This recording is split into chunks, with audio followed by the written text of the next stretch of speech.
And deep studies. भाई आपका एक चैप्टर रहता था pattern in life diversity and classification, इसका हमने पार्ट 1 कर लिया था, पार्ट 2 कर लिया था, अब ये पार्ट 3 है। इस पार्ट 3 में हम इस पूरे चैप्टर को खत्म कर देंगे। और एक इंपॉर्टेंट बात जो मैं आपको बतानी थी कि हर चैप्टर खत्म करने के बाद हम एक उसके क्वेश्चन रिलेटेड करेंगे, उसके 10-15 क्वेश्चन करेंगे। जब तक वो क्वेश्चन हम कर नहीं लेते उसके बाद अगले चैप्टर को चालू नहीं करेंगे।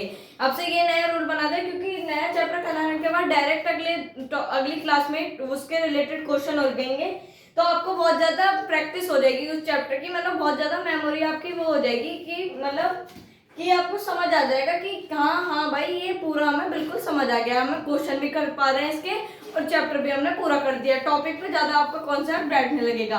तो भाई बिना किसी देरी के वीडियो को स्टार्ट करते हैं और चलो करते हैं टॉपिक को। हाँ जी, तो देख लेते हैं पहले तीसरे पार्ट के आज के पहले टॉपिक को, नेमिंग एंड एडवांस सिस्टम।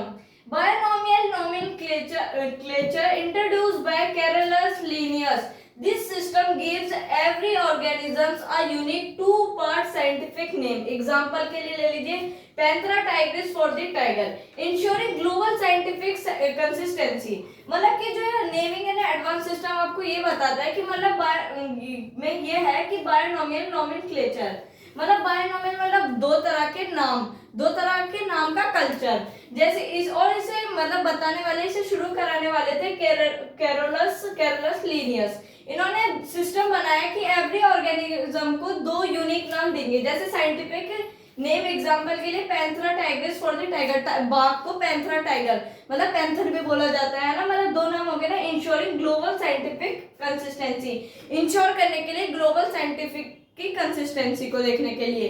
तो भाई ये चीज को बहुत जरूरी है, क्योंकि भाई जैसे कहीं पे भी हमारे लिए बहुत ही मतलब एनिमल कंजर्वेशन के लिए, वाइल्ड लाइफ कंजर्वेशन के लिए बहुत ही सेफफुल चीज है ये जो चीज है हमारे लिए, नेमिंग एंड एडवांस सिस्टम। इससे एक एडवांस सिस्टम तो बनता है और हमारी नॉलेज भी बढ़ती है कि यह है तो वो भी होगा, मतलब ऐसे ऐसे हमारी खोज करने की और भी ज्यादा जागरूकता बढ़ती है। तो बिना किसी देरी के आप बढ़ते हैं अपने नेक्स्ट टॉपिक पर। तो भाई जो हमने अपना पांचवा टॉपिक पढ़ा था ये उसी का एक पार्ट है, second part, three domain system. Three domain system क्या होता है भैया देख लेते हैं। Carl Woese proposed organizing life into three domain, bacteria, archaea and eukarya, based on modern genetic DNA data। मतलब डोमेन सिस्टम क्या है, कार्ल वॉइस है कोई साइंटिस्ट है, उन्होंने ये ऑर्गेनाइज करा है कि लाइफ जो होती है वो तीन डोमेन में होती है, एक तो bacteria, archaea and यूकैरिया, based on modern genetic में बेस्ड होती है ये जो चीजें, जो कि डीएनए डाटा में होती है। डीएनए डाटा जैसे मतलब मैं समझा देता हूँ, मेरा जैसे डीएनए मान लो कि एक एनिमल का डीएनए है, उससे तो हम पता लगा सकते हैं उसके अंदर क्या क्या चीजें हैं, क्या क्या पार्ट्स है, मतलब क्या क्या फंक्शन होता है डीएनए से, कि किसके डीएनए है, मतलब कि उसके फादर कौन थे मदर कौन थे, ये चीज हमें पता चल जाती है जैसे कि आपने देखा होगा। और डीएनए की फुल फॉर्म में बता देता हूँ आपको जनरल नॉलेज के लिए, डीऑक्सीराइबोन्यूक्लिक एसिड, कभी भी पेपर में आ सकता है आपके लिए फुल फॉर्म। तो भाई ये था आपका ये टॉपिक पांचवा पूरा खत्म हो गया। अब बढ़ते हैं अपने लास्ट टॉपिक के, जिसके बाद ये पूरा चैप्टर खत्म हो जाता है।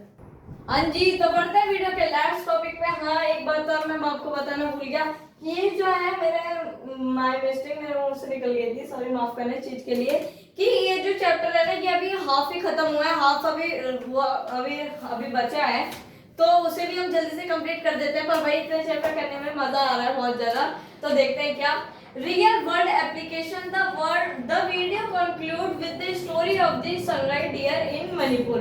ये वीडियो का अंत होता है सनराइज डियर पे, जो कि मणिपुर में। सनराइज डियर एक डियर की स्पीशीज है, sunrise deer once thought to be extinct, मतलब एक बार ही ख्याल आया कि वो एक्सटिंक्ट हो गया। It was rediscovered by observing its unique physical adaptation of its nature habitat, the floating fumidis। मतलब कि हमने मान लिया था उसे कि वो एक्सटेंट हो गया, पर उसे रीडिस्कवर्ड किया गया, मतलब उसे दोबारा खोजा गया by observing its unique physical adaptation। उसके यूनिक एडेप्टेशन के बाद जो कि नेचर का हैबिटेट है floating फ्यूमिडिस।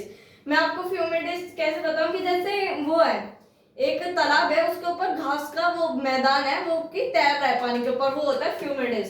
It's highlights how classification is a vital tool for the conservation of endangered species. मतलब कि आपको बता रहा है कि क्या मायने होते हैं क्लासिफिकेशन के, हाईलाइट्स कर रहा है क्लासिफिकेशन के पॉइंट्स को कि कैसे वो एक वाइटल टूल है कंजर्वेशन ऑफ इंडेंजर्ड स्पीशीज के, मतलब जो एक्सटेंट होने वाली है उनके लिए भी बहुत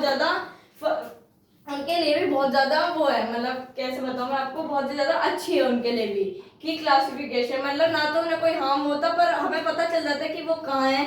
नेचर के पास ही इतनी ताकत है कि वो हमें बता देता है कि कौन सी चीज कहाँ है, वो रीडिस्कवर कर देता है उसे जो एक्सटेंट होने वाली है। तो बेसिकली यही था आज की वीडियो में, मतलब इसका पार्ट 3 कंप्लीट हो गया है, अभी इसका आधा पार्ट बचा है, मैं आपको जैसे बता रहा था। तो वीडियो पसंद आए तो वीडियो को लाइक शेयर कमेंट जरूर करना। मिलते हैं नेक्स्ट वीडियो में, तब तक के लिए बाय बाय।